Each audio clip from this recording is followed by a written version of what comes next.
Damos la bienvenida a las autoridades que presiden esta conferencia magistral y solemne investidura.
La Universidad Autónoma del Estado de Hidalgo se honra de contar con la presencia de todos y todas ustedes en este recinto histórico y solemne que ha atestiguado el nacimiento de esta institución y sus años del siglo XIX.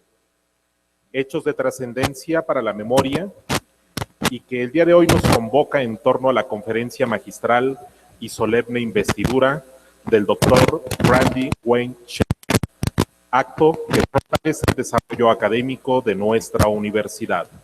Sean todas y todos ustedes bienvenidos.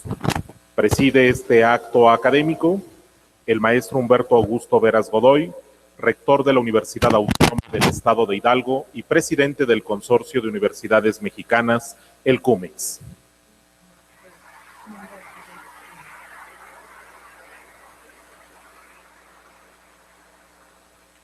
Agradecemos la presencia de directores, directoras de escuelas e institutos de la universidad, licenciado José Luis Gil Chávez, director de la Escuela Preparatoria número 1.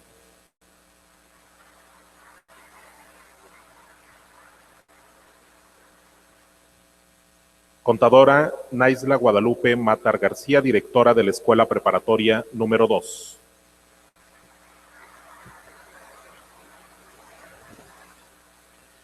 Licenciado Pipino Morales Gamero, director de la Escuela Preparatoria número 3.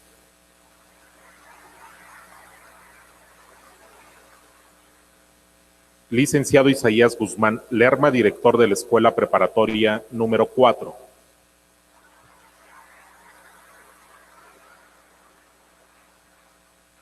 Doctor Orlando Ávila Pozos, director del Instituto de Ciencias Básicas e Ingeniería.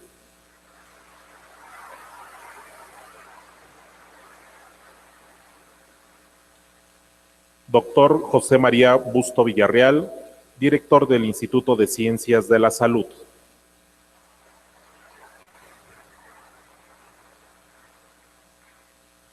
Doctor Edmundo Hernández Hernández, director del Instituto de Ciencias Sociales y Humanidades.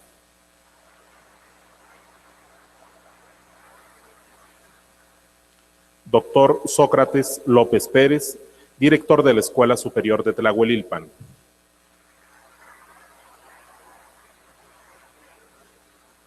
Saludamos al médico cirujano Rafael Garnica Alonso, presidente de la Fundación Hidalguense.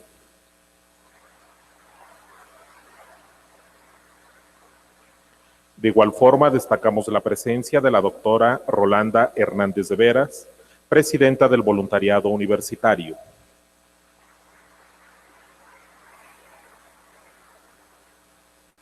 Agradecemos la presencia de funcionarios universitarios, coordinadores de división, académicos y principalmente de la comunidad estudiantil universitaria aquí reunida. Sean todos ustedes bienvenidos.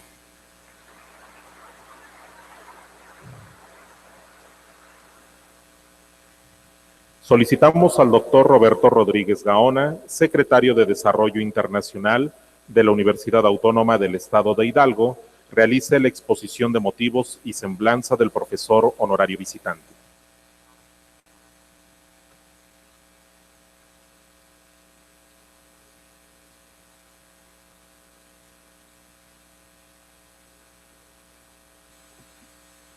Con su permiso, señor rector. Buenas tardes a todas y a todos.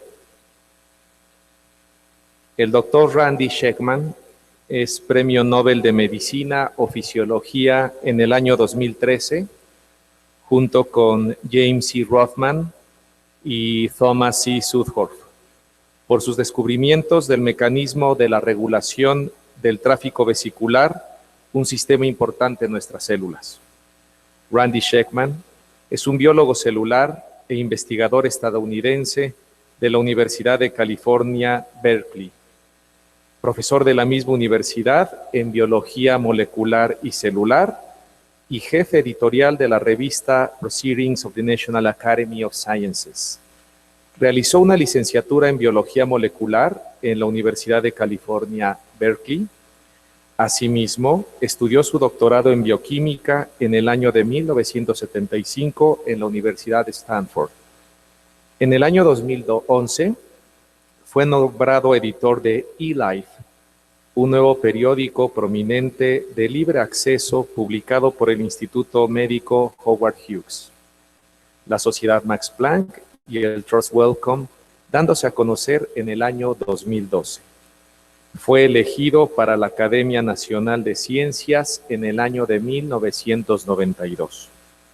Desde 1991, Schekman ha sido investigador en el Instituto Médico Howard Hughes, dentro de la División de Bioquímica y Biología Molecular en el Departamento de Biología Molecular y Celular en la Universidad de California, Berkeley. En el laboratorio del Dr. Schekman, en dicha universidad, se llevó a cabo una investigación acerca de las descripciones moleculares del proceso del ensamble de la membrana y el tráfico vesicular en células eucariotas, incluyendo la levadura. Entre sus méritos destacan: Premio Nobel de Medicina o Fisiología 2013, junto con James C. Rothman y Thomas C. Sudhoff.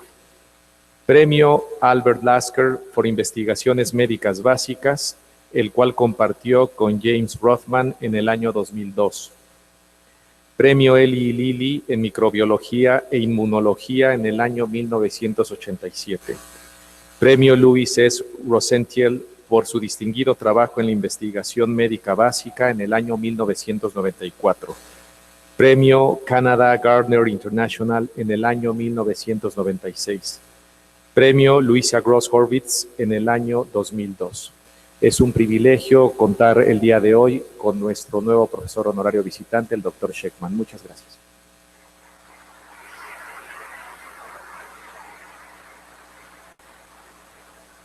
Damos inicio con la conferencia magistral titulada Mecanismo de exportación de proteínas.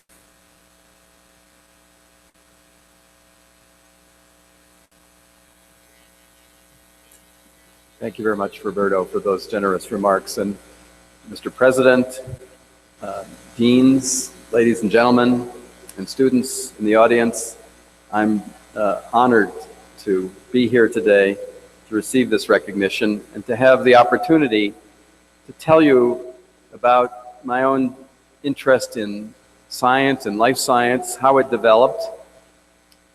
I'll also talk about the history of cell biology and the key discoveries that led to an opportunity that I had when I began my own career at the University of California, Berkeley. Well, let's begin with origins and influences.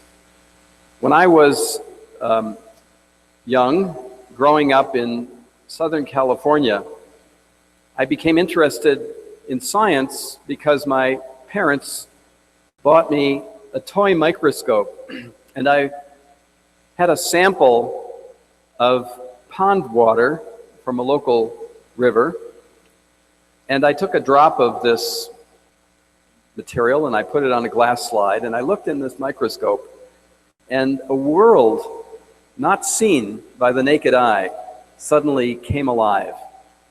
I think some of you have had this experience. When you look in a simple microscope at any kind of dirty water, you can see amazing life forms crawling, swimming, bouncing around. And for me, this was a revelation. It captured my imagination, and I couldn't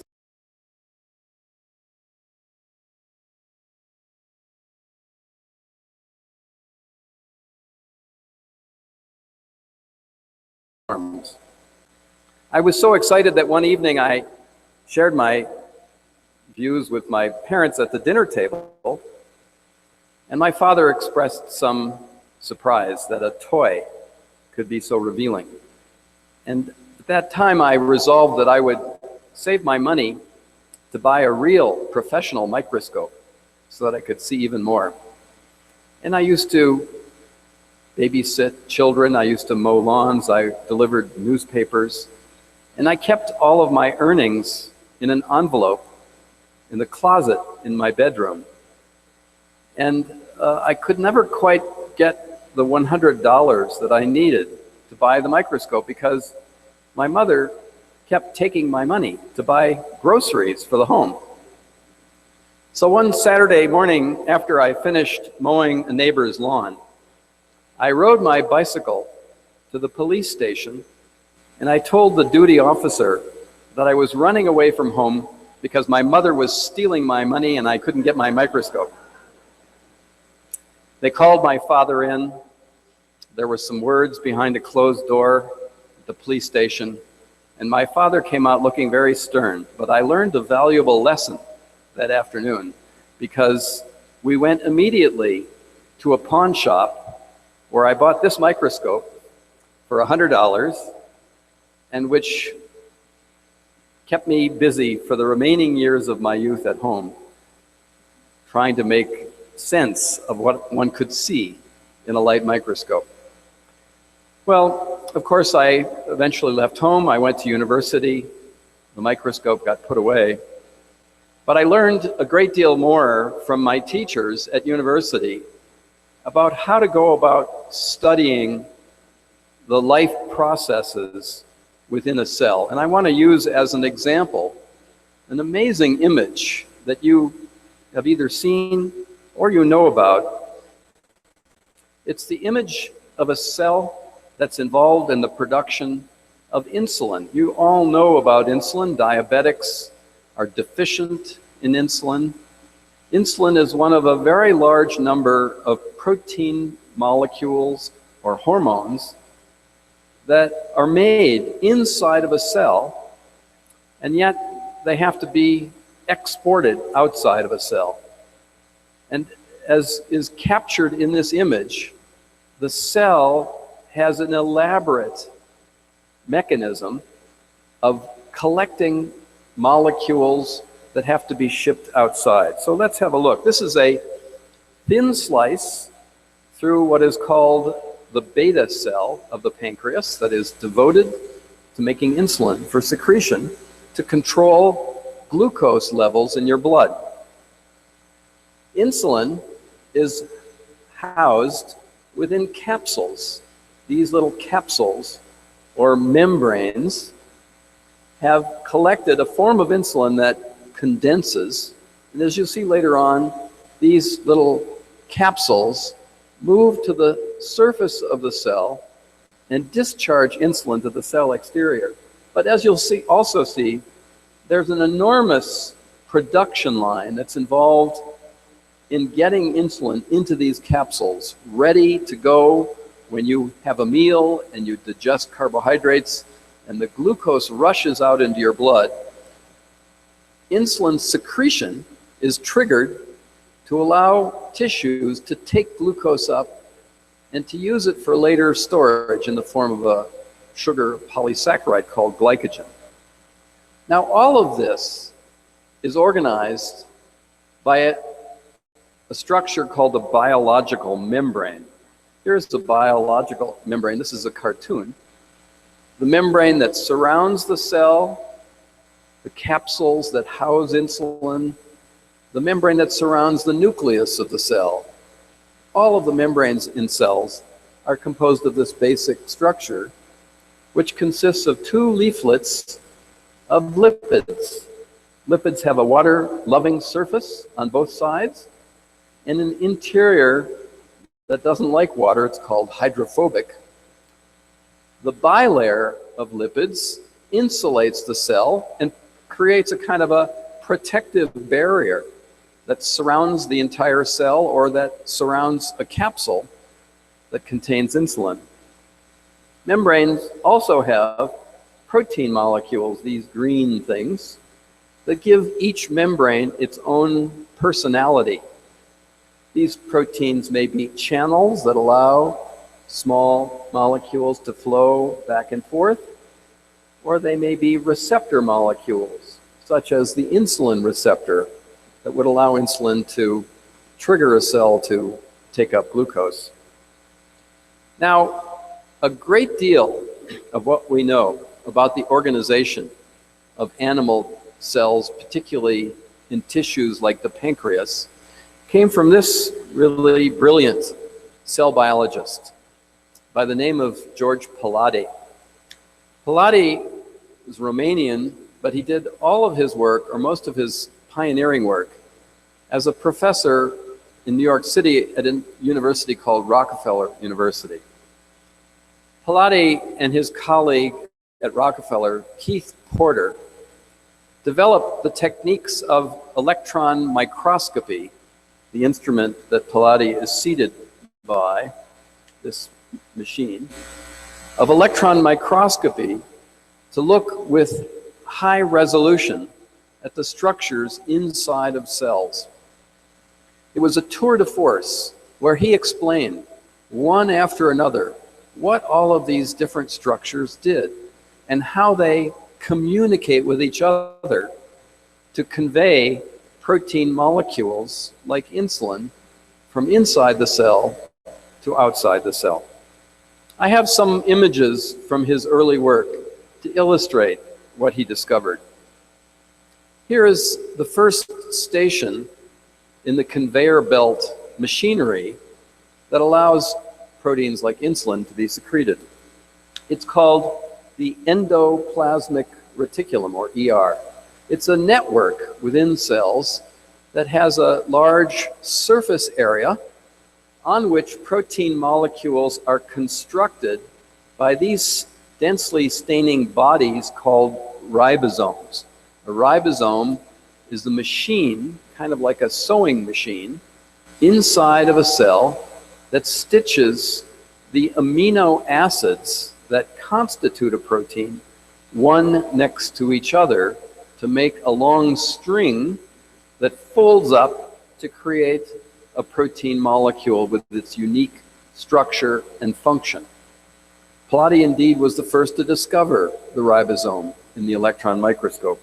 And he discovered that these ribosomes in a pancreatic cell thread molecules like insulin into the clear interior within a kind of a canal, a network of canals inside of the cell that eventually allows these molecules to be spilled outside of the cell. Palade also resolved the function of another organelle, another membrane, that was discovered by an Italian cytologist by the name of Camillo Golgi. In the 19th century, Golgi, using the light microscope, devised different chemical stains that highlighted distinct membranes inside the cell, and he discovered one that was given the name after his discovery of the Golgi apparatus that had unique unique appearance and position within nerve cells. But it remained a mystery for over 50 years until in the 1960s, Palade discovered that this is the next station in the path that proteins like insulin take as they progress within the cell. Finally, Palade highlighted the last step in this event, where a granule that houses something like insulin moves up to closely and touches the under surface of the membrane that surrounds the cell until the two membranes, the one around the granule and the one around the cell, come so close to one another that they meld, they merge in a process called membrane fusion. And when that happens, the material that's in the granule is expelled outside of the cell without the membrane surrounding the cell losing its continuity. So the cell remains completely intact, and yet what was inside the cell becomes the outside of the cell.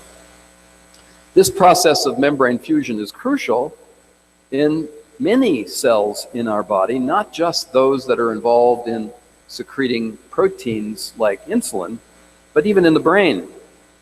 Nerve cells communicate with each other, or as you see in this example, they touch muscle cells and they convey information mediated by fusion of these smaller granules at the membrane that comprises the nerve terminal.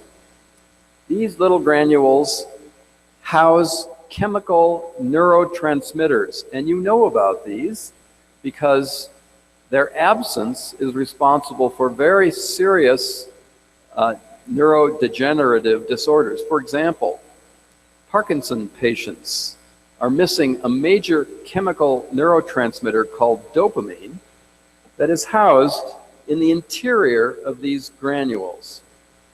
Serotonin, which affects mood disorders when it's imbalanced, or most dramatically, a chemical called acetylcholine, which is responsible for most communication among nerve cells, is deficient in patients with Alzheimer's disease. These chemicals are stored within the granule, and at a key moment, when the nerve cell is activated, the granule touches and then fuses with the membrane, and the content of the granule is spilled into a space either between nerve cells or adjoining a muscle cell, in this case, causing the muscle cell to contract. So every time you move, every time you think, even when you're sleeping, this communication of chemicals back and forth across cells is governed by the process of membrane fusion. We can see this graphically in this example of a very fast experiment where when nerve cells are activated, within the brief moment of 5 milliseconds of stimulation, some granules have already begun to merge by fusion with the plasma membrane and discharge their chemical content to the cell exterior. Very tightly controlled, regulated, and subject to disruption in disease. Palade put this all together with the following map of what happens step by step. He showed that molecules begin on the ER. They progress in carriers called vesicles to the Golgi apparatus.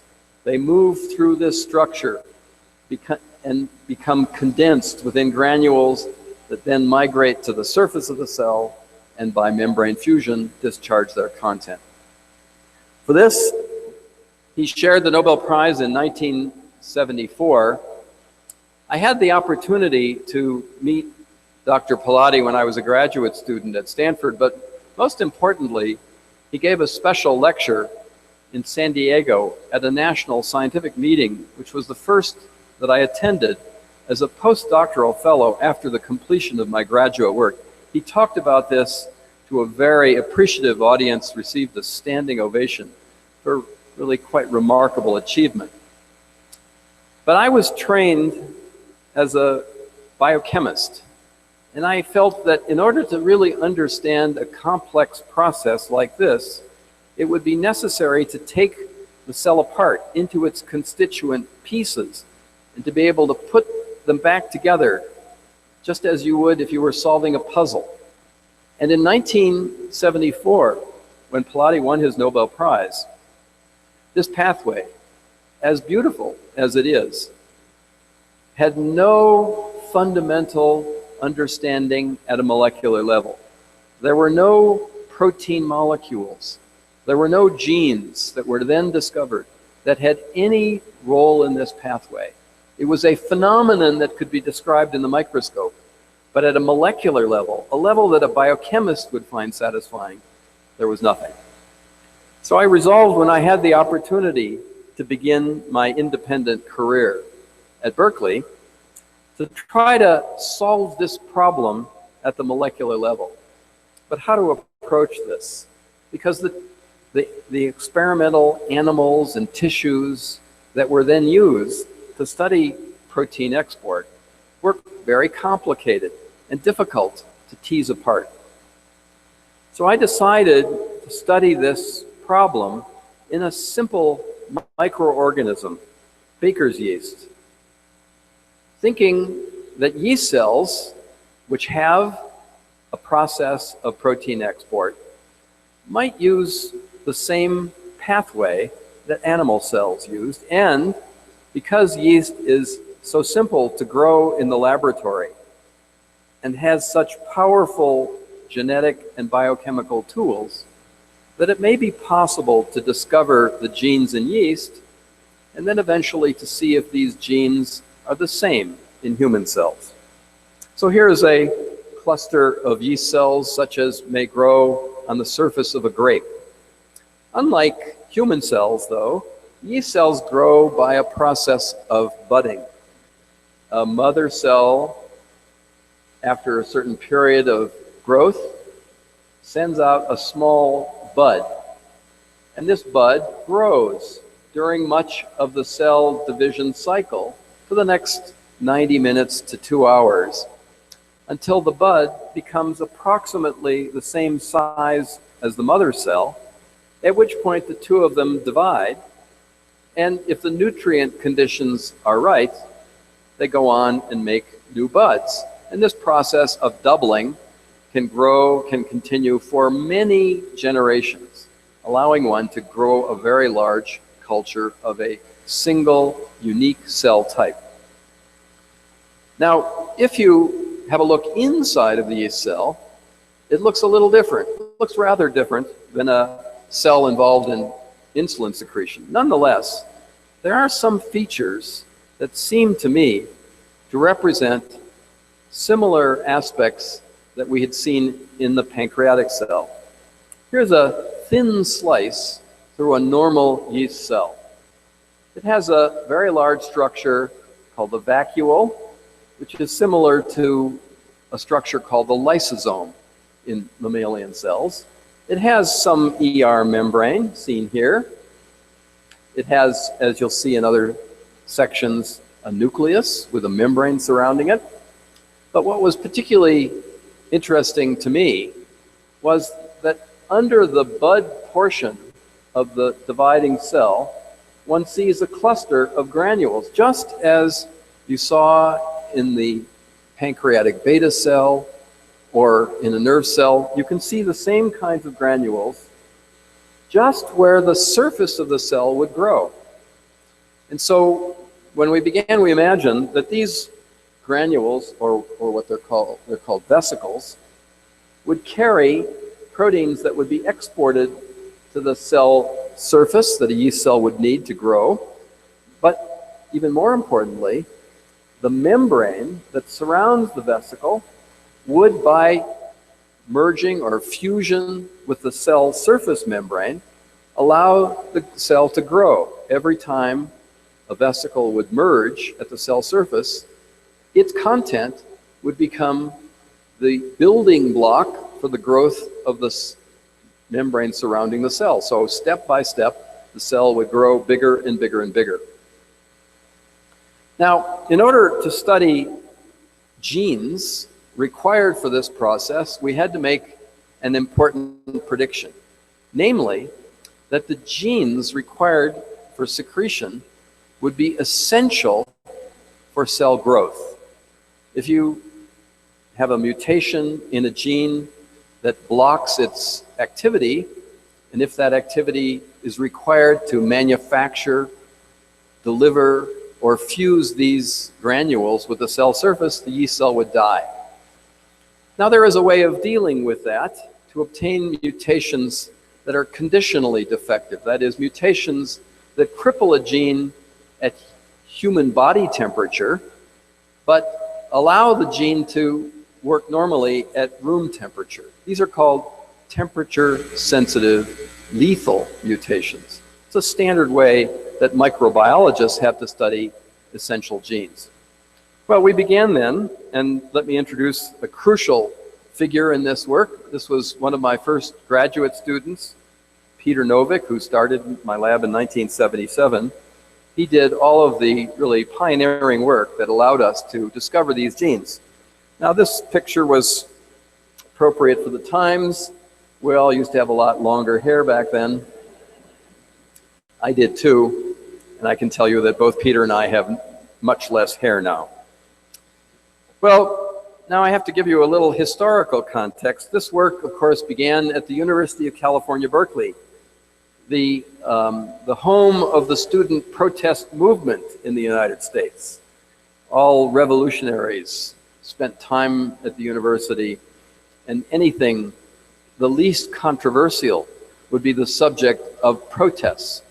Indeed, when we proposed that our experiments would involve killing yeast cells, we engendered some controversy. Here, for instance, was a protest outside of my laboratory. End the torture in the labs. Yeast have feelings too. It took some time. We finally persuaded them that yeast are not sentient beings, and we have since killed trillions of yeast cells in the course of our work. In 1978, early in 1978, Peter Novick obtained the first temperature-sensitive lethal mutation, and he found that in these cells, when they are warmed to human body temperature, enzymes that would normally be secreted outside of the cell and would allow the cell to grow on the sugars that are provided by grapes, these enzymes instead build up inside the cell where they are normally not found in any level. This was exciting, but even more exciting was at that time, the very time that he made this discovery, George Pilati came to Berkeley to give 2 special lectures on his work. And Novick and his fellow graduate students organized a dinner for Pilati, and Peter told Dr. Pilati about his new discoveries, and Pilati said, well, you must, of course, inspect your mutant by thin section electron microscopy to see where these enzymes that are building up inside the cell are housed. One of the great moments in my scientific career came in the summer of 1978 when Peter called me from the electron microscope room in the basement of my building and excitedly told me to come down to have a look at what he was observing. Here is an image that will always be in my mind.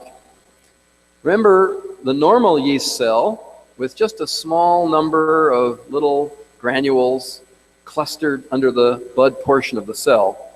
In this mutant called SEC1, when the cells are warmed to human body temperature, the vesicles now spill over, filling the entire cytoplasmic volume.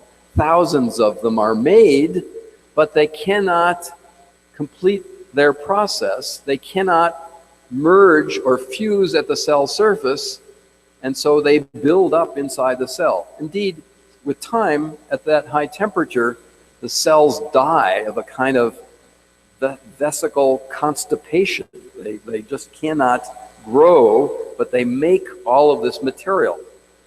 This was very exciting.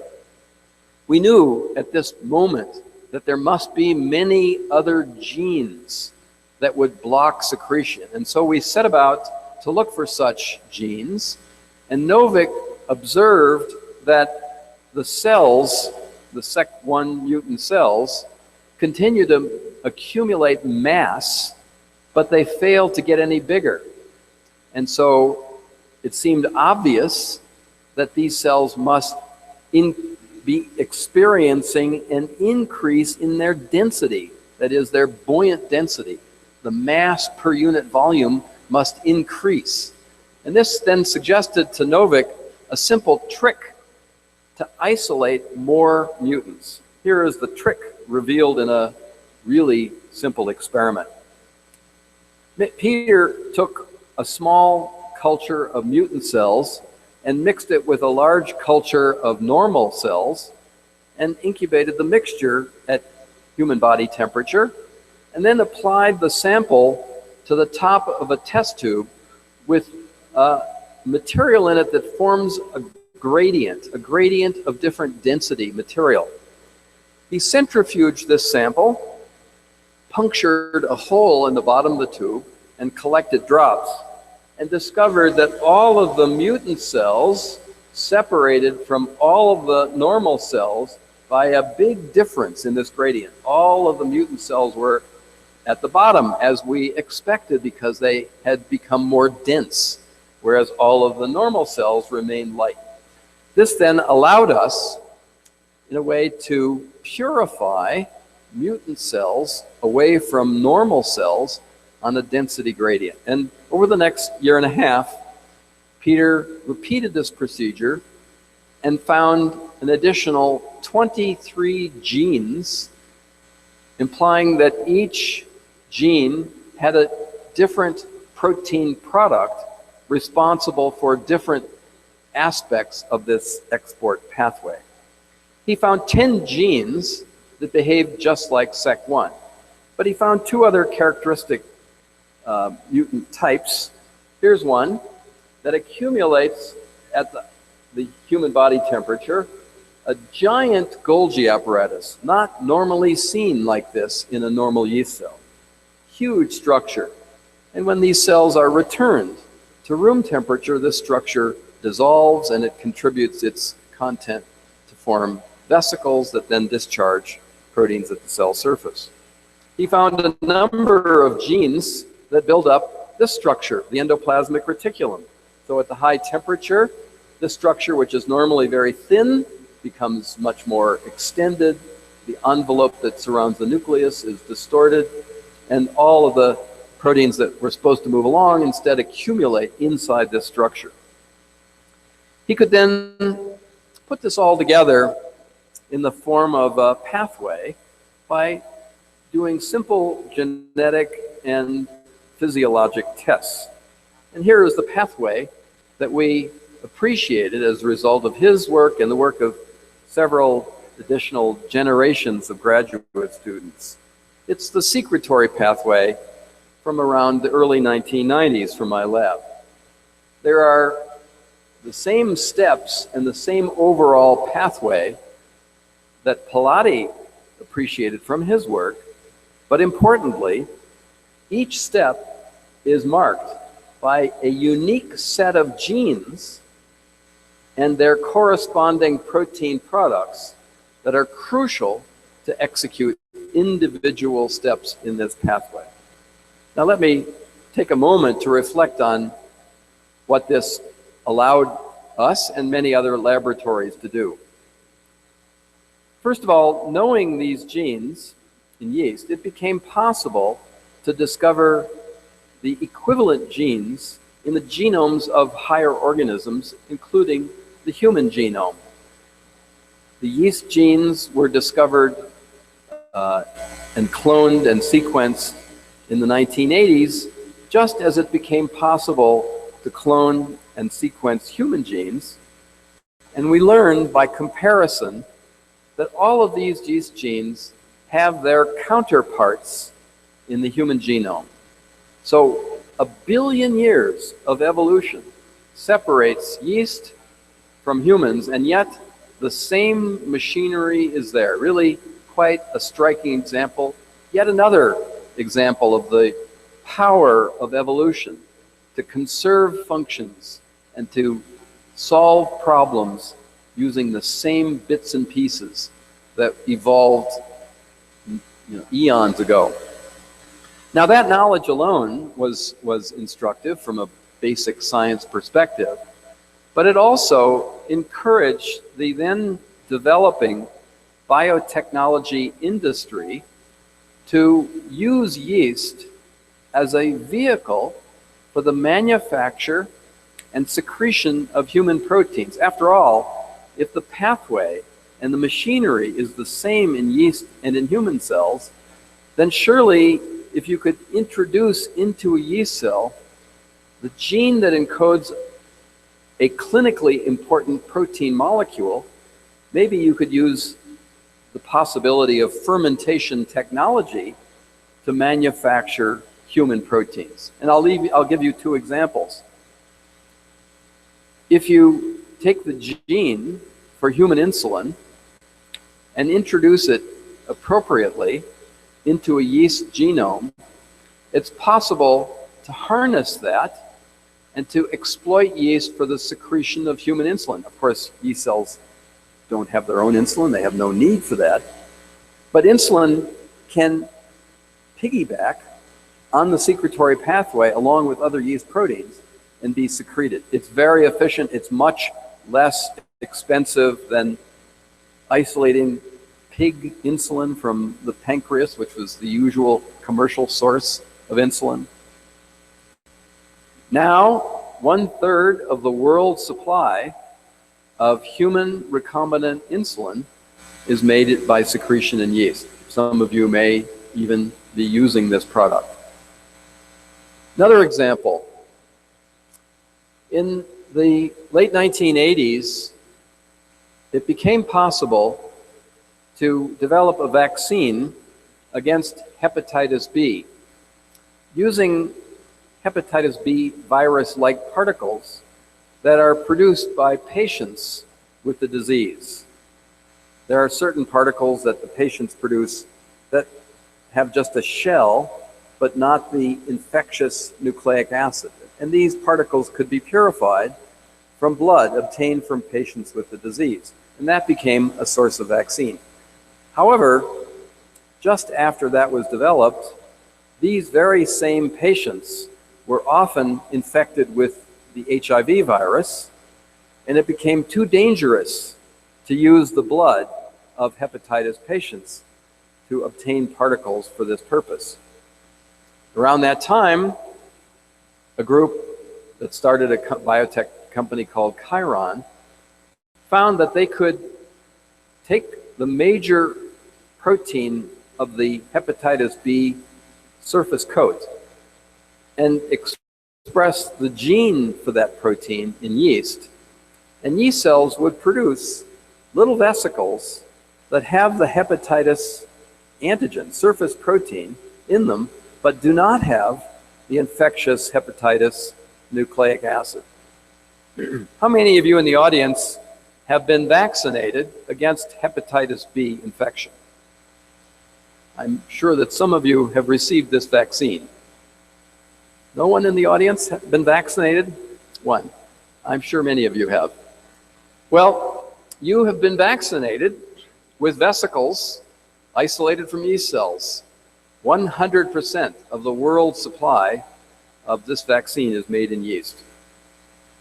Well, let me turn the story a little bit to describe what we did after we were able to assemble this map. It was always my intention to use this genetic approach to allow us to discover the protein molecules that organize this pathway to break open yeast cells and to isolate these proteins and to put them back together in the test tube to discover what their real biochemical function was. And so now I'm going to conclude with a story about vesicles that we could manufacture in the test tube and what we learned about them in yeast and how it applied to a rare human disease that affects one of the genes that we discovered in yeast. So this is a little story about a connection between biochemistry and human disease. I had another very talented graduate student in the mid-1980s who devised a way of breaking open yeast cells under conditions where the cell, in a lysate, the cell would continue to execute stages in the movement of secretory proteins from one membrane to the next, all in vitro.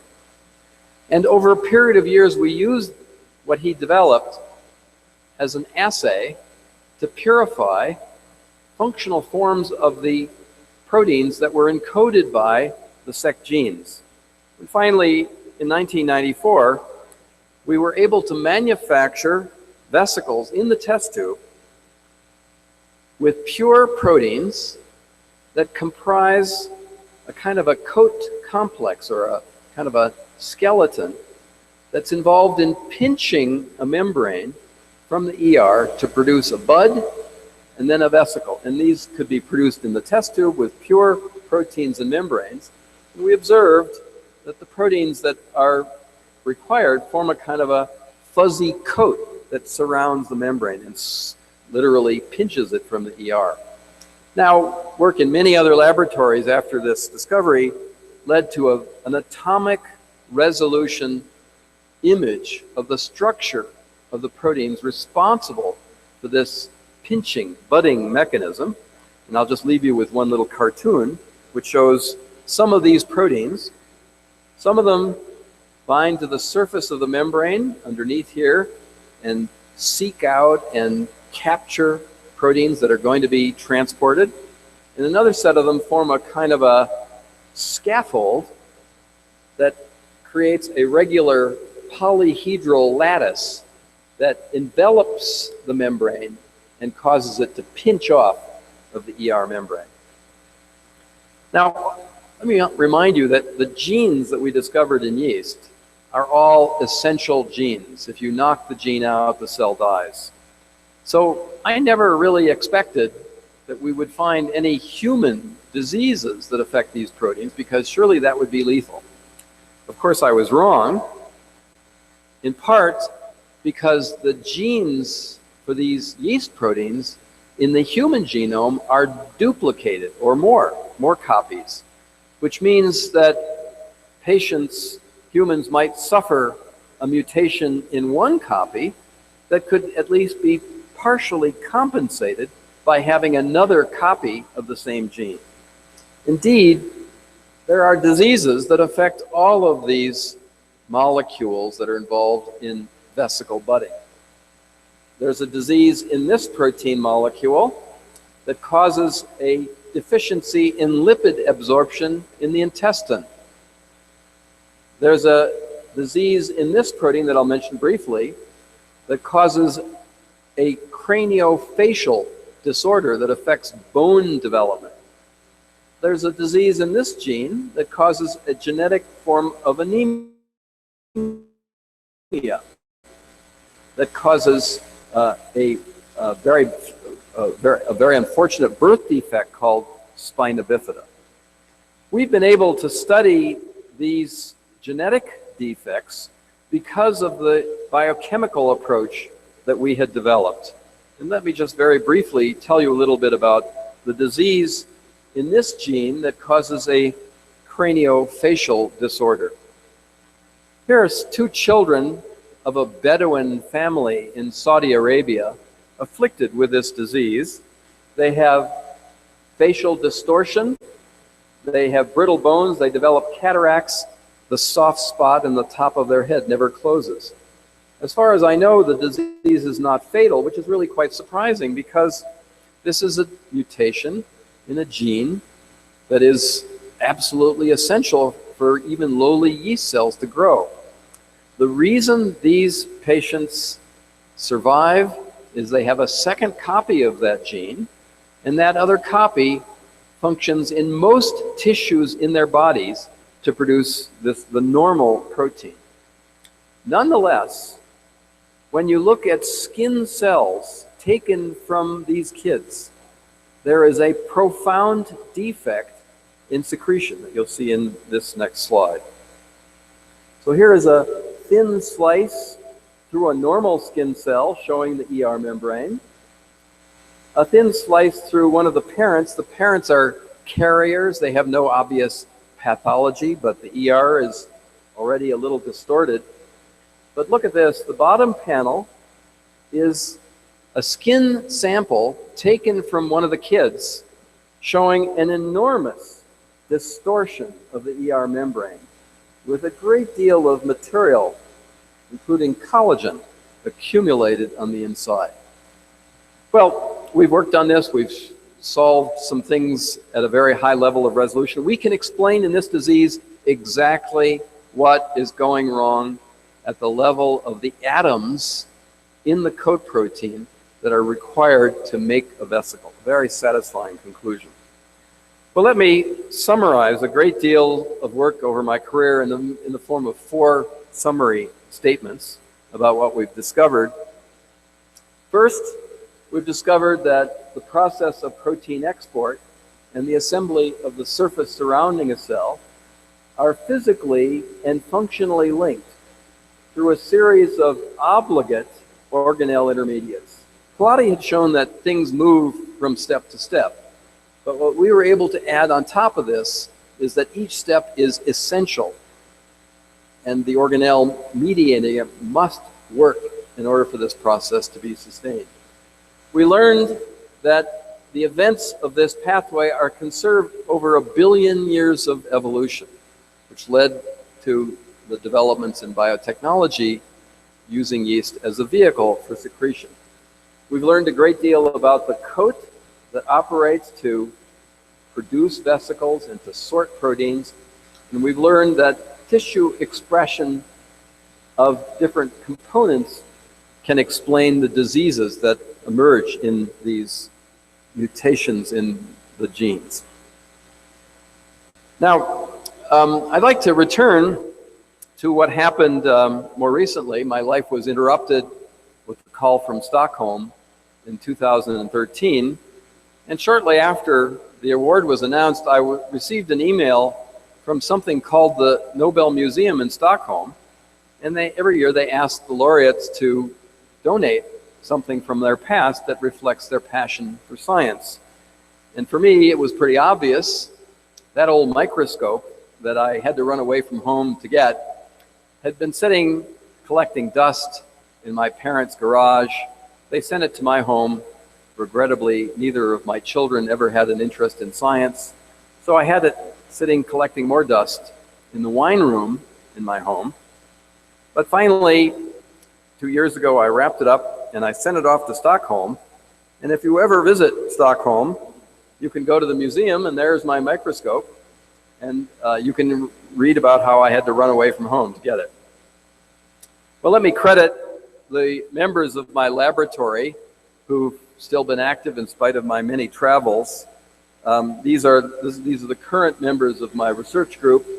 They're a wonderful group of people who are quite independent and have enormous talents that are expressed in their experiments and will surely extend to their future years in their scientific career. I'd like to conclude with 2 other little stories, if I have time. I believe I do. One has to do with an issue that many scientists face in publishing their work. Now, we as scientists, what our product in basic science is the fruits of our labor, the publication of our work. And all scientists around the world are challenged when they have exciting results that they wish to share with the world to get this work in a venue, in a publication that has wide circulation. The process of peer review of science is a tortuous path, which is characterized here in a cartoon showing what happens to you as an investigator when you put your hard work down on paper and then seek to run the gauntlet of these evil, anonymous individuals whose sole role in the world seems to be to prevent your work from being published. Now, This is particularly a problem, and here I wish to address the senior leaders of your institution.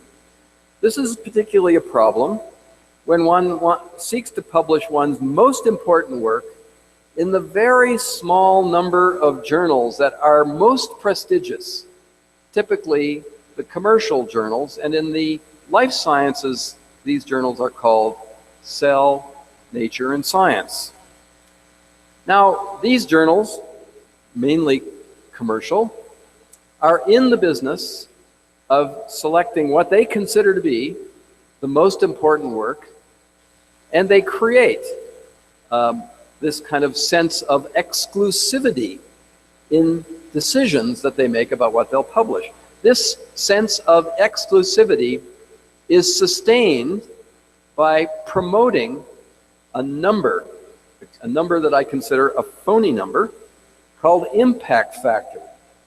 How many of you know about impact factor?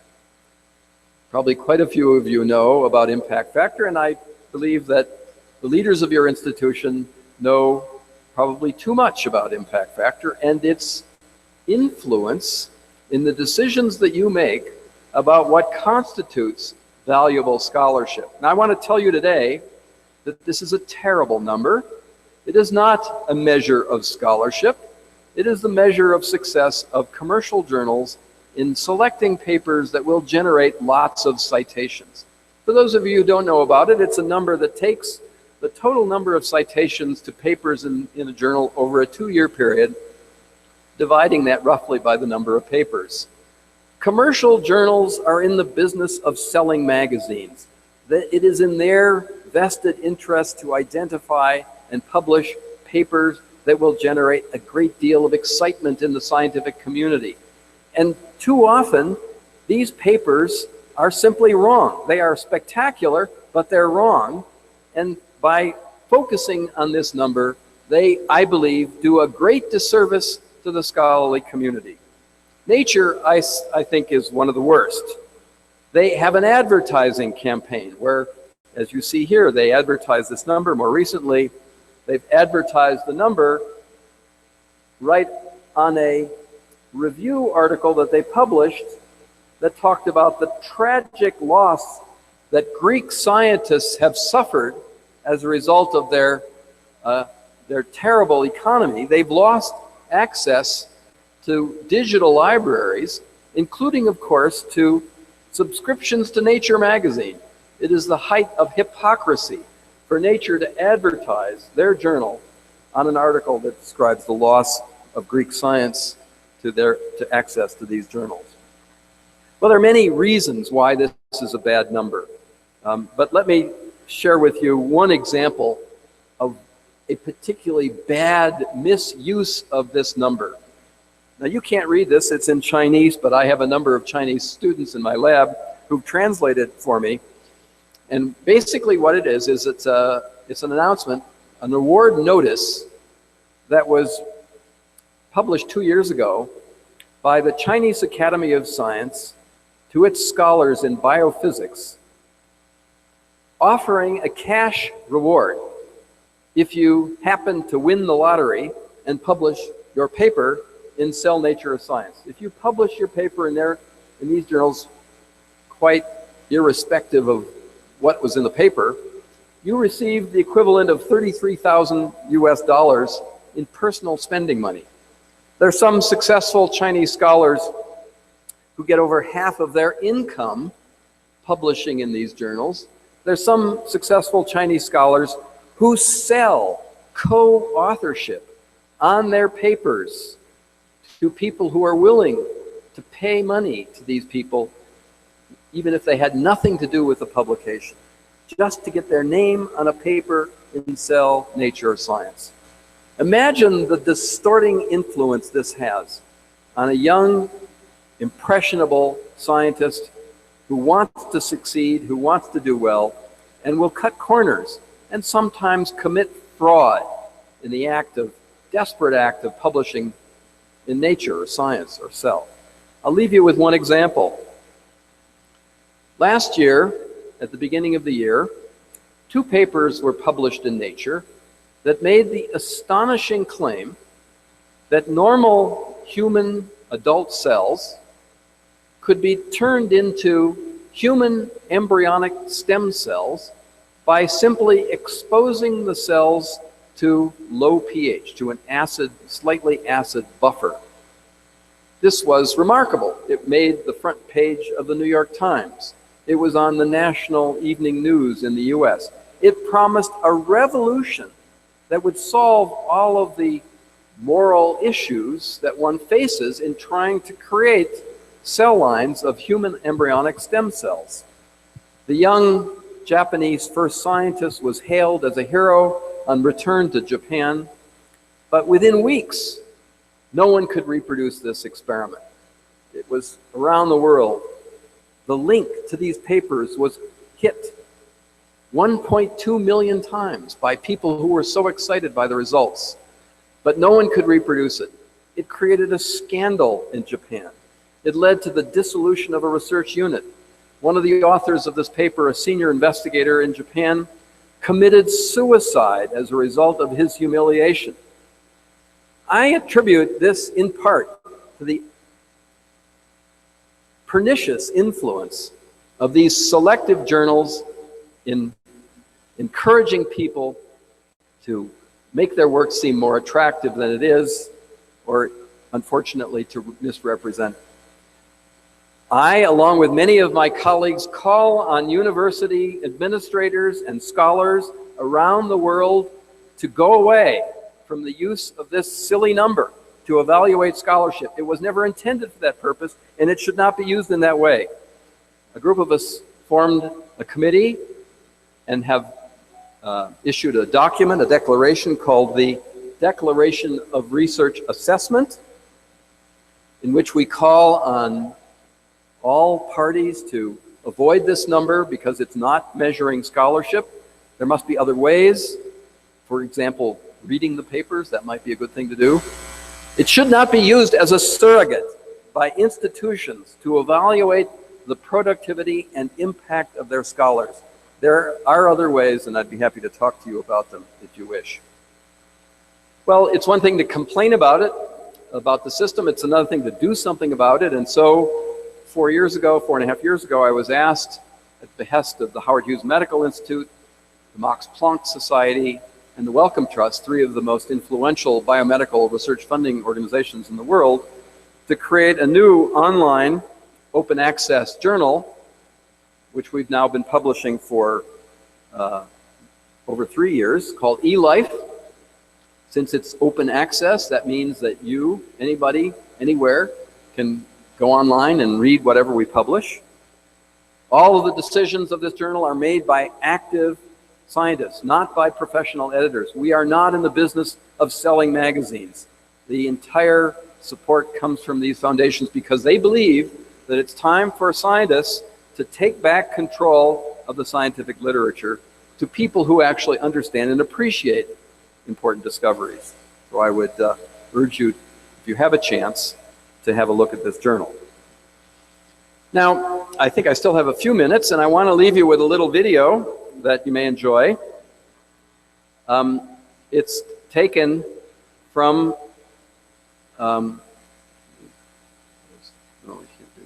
it's taken from the banquet at the Nobel Foundation.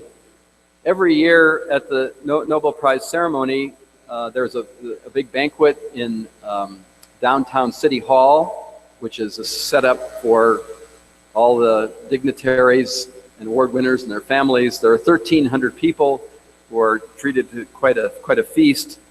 And each group of laureates selects one member to make a presentation. I had that honor 2 years ago, and I share with you the video that's on YouTube that describes my own passion for the importance of basic science. So let me leave you with this.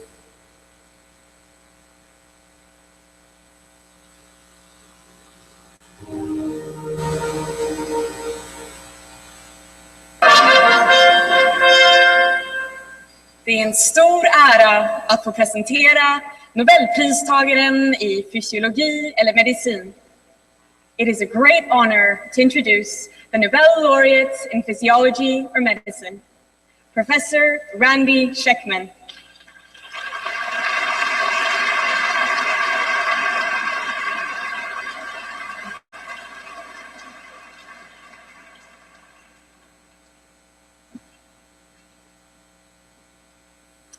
Your Majesties, Your Royal Highnesses, ladies and gentlemen, on behalf of my colleagues Jim Rothman and Tom Suthoff, I am deeply honored and humbled by the natural sciences reflect the value of curiosity-driven inquiry, unfettered by top-down management of goals and methods.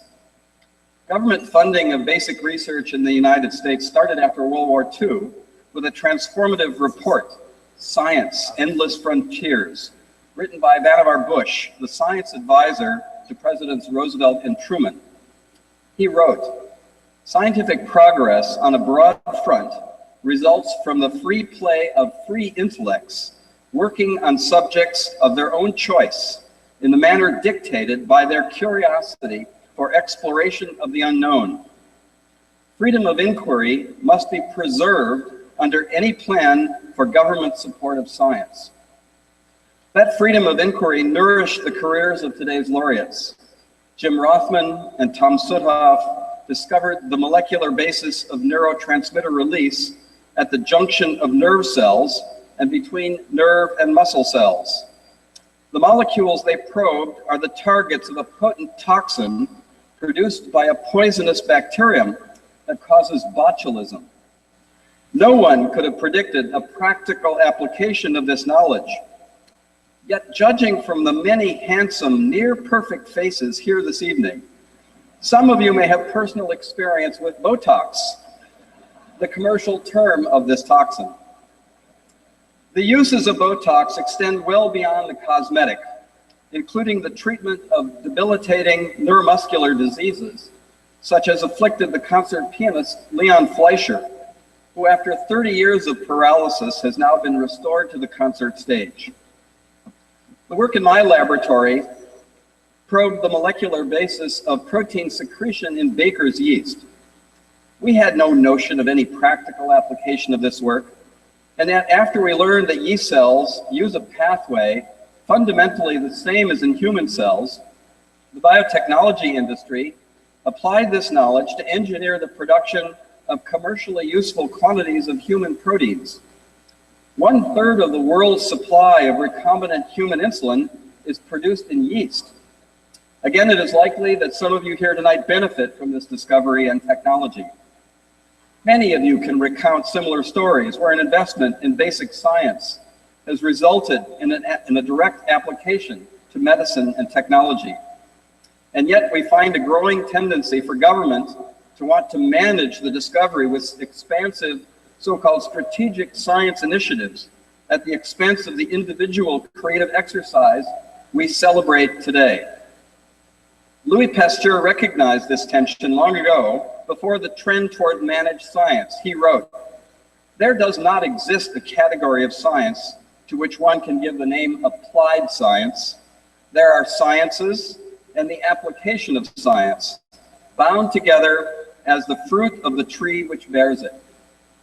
And so, to the memory of Alfred Nobel for his vision to recognize individual scientific achievement, and to Louis Pasteur and the beverage industry he saved, and to yet another example of yeast fermentation technology, I offer a toast to our gracious Swedish hosts.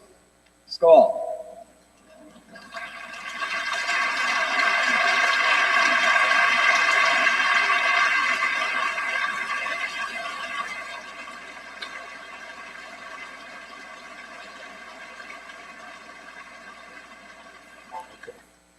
That was out of sync.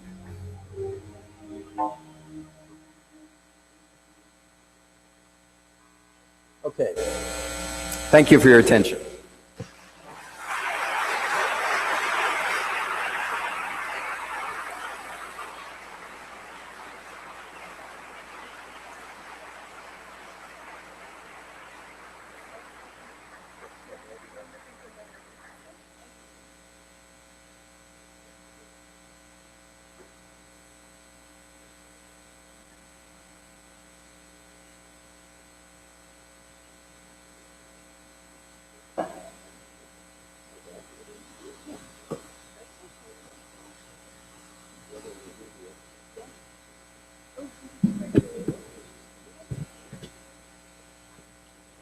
Invitamos a nuestras autoridades, por favor, de pasar al presidium para efecto de la ceremonia de investidura.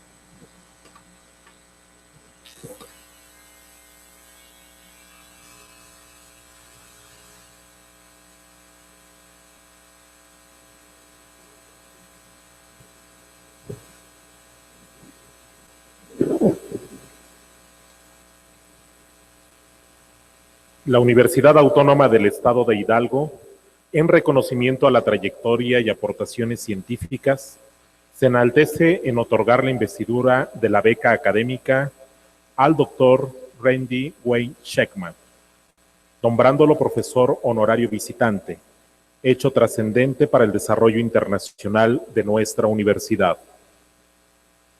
Preside esta solemne ceremonia el maestro Humberto Veras Godoy, rector de la Universidad Autónoma del Estado de Hidalgo y presidente del Consorcio de Universidades Mexicanas, el CUMEX.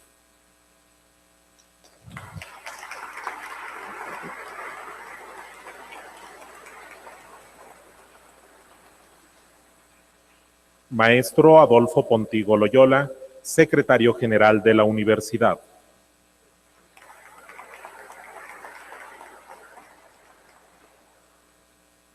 Doctor Roberto Rodríguez Gaona, secretario de Desarrollo Internacional.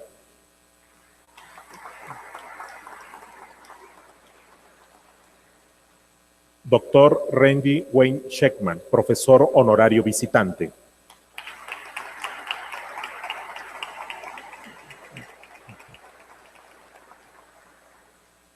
Doctor Orlando Ávila Pozos, director del Instituto de Ciencias Básicas e Ingeniería.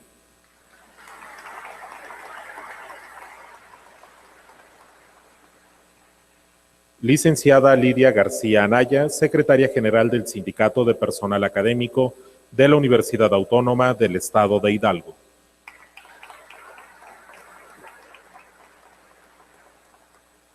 Pasante de Derecho Jorge Mayorga Olvera, presidente del Consejo Estudiantil Universitario del Estado de Hidalgo.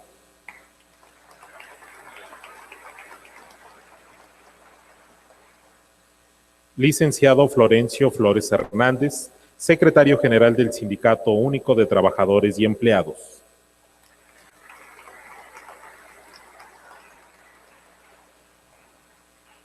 Solicito a todos los presentes, por favor, ponerse de pie. En este momento, el maestro Humberto Augusto Veras Godoy, rector de la Universidad Autónoma del Estado de Hidalgo, realiza la investidura de la beca académica al doctor Randy Wayne Schekman.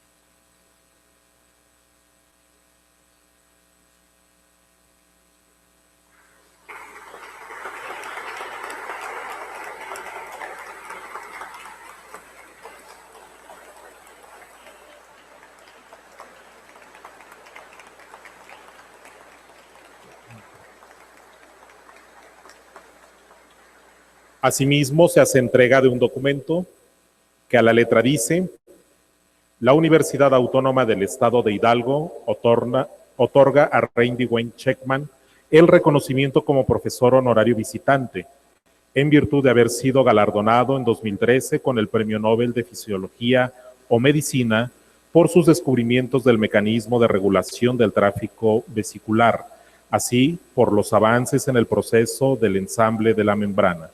Amor, Orden y Progreso, Pachuca de Soto Hidalgo, 2 de septiembre de 2015. Firma maestro Humberto Augusto Veras Godoy, rector. De pie, por favor.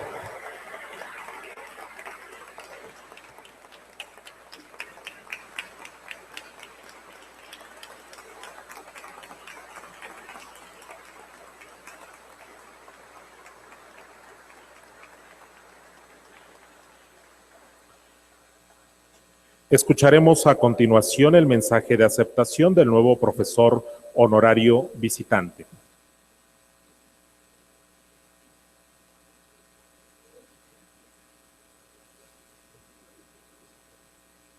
Ladies and gentlemen, Mr. President, thank you very much for the generous plaque and recognition. It's so important that scholarship in the basic sciences be extended around the world.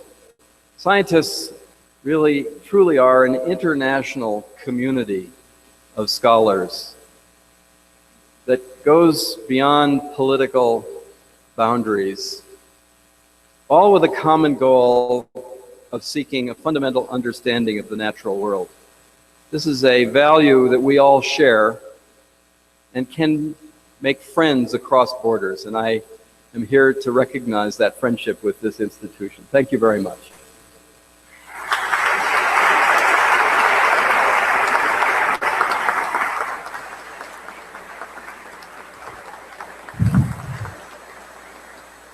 A continuación procederemos a la firma del libro del profesorado honorario visitante de la Universidad Autónoma del Estado de Hidalgo, así como del libro de becas académicas que otorga la universidad como testimonio para la memoria histórica de nuestra institución.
Asimismo, se procede a la firma del libro de becas académicas de la universidad para el registro oficial correspondiente.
Se ha efectuado el registro en los libros correspondientes de profesorado honorario visitante y de becas académicas de la institución.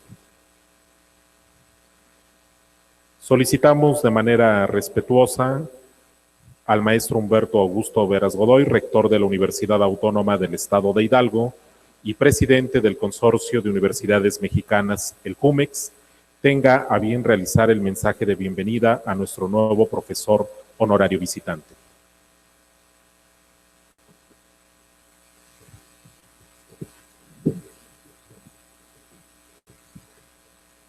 Buena tarde tengan todas y todos ustedes.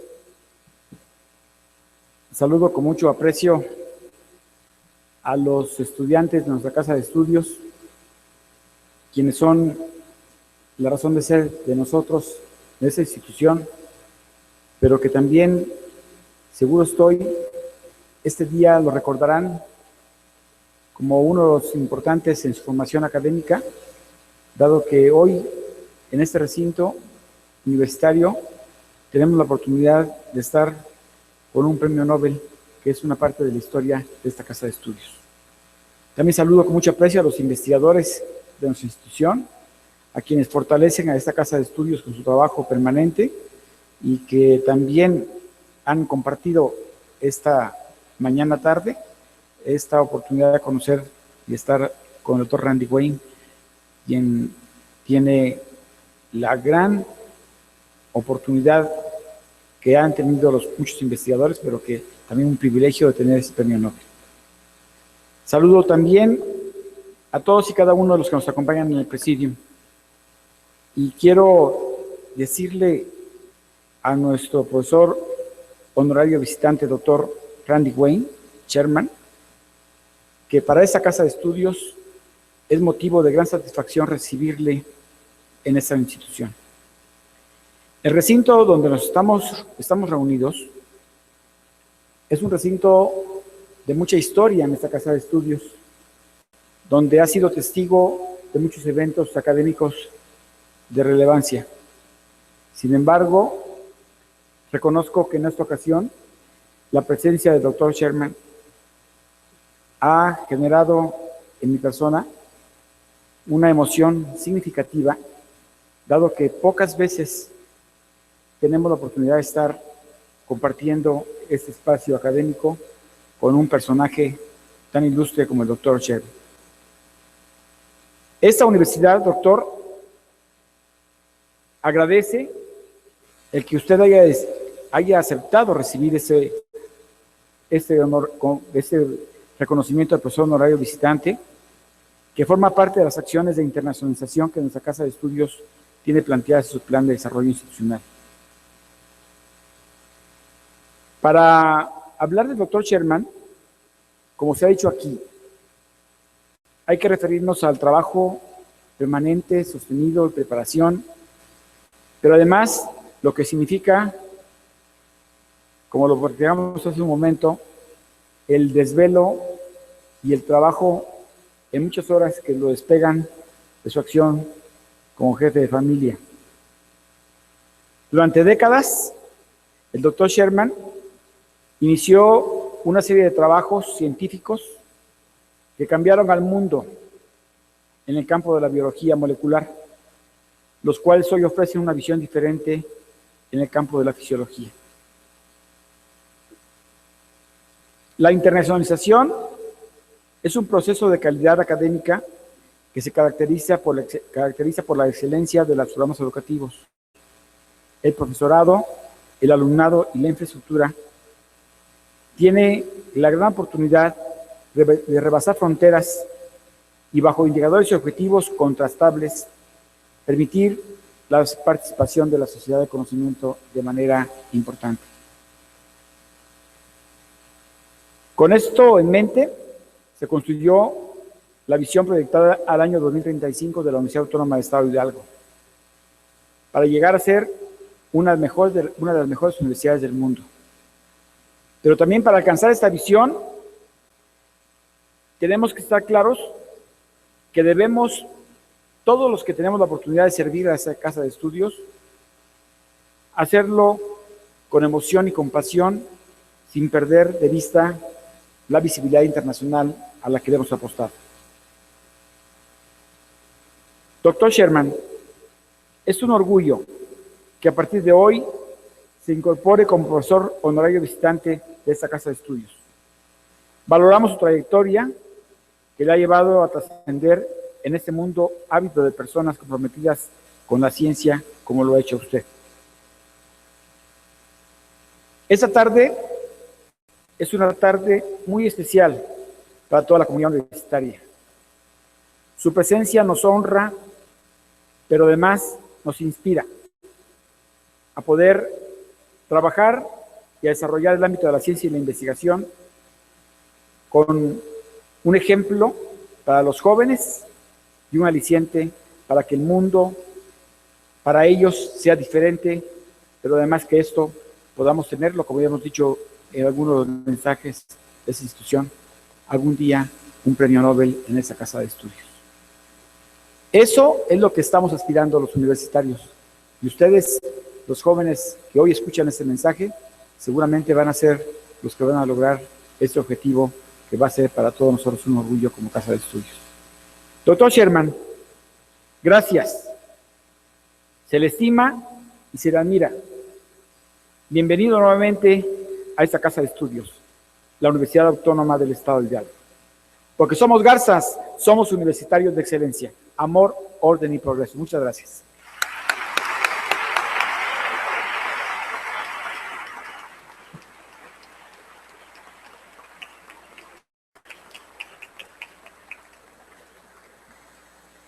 Invitamos a todos los presentes a ponerse de pie para la interpretación del himno universitario por excelencia, Gaudeamus Igitur, a cargo de la Camerata de Cuerdas de la Universidad y con la interpretación de la soprano Rosa Elena Díaz.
Agradecemos la presencia de todas y todos ustedes a esta conferencia y ceremonia de investidura. Por el favor de su atención, muchísimas gracias.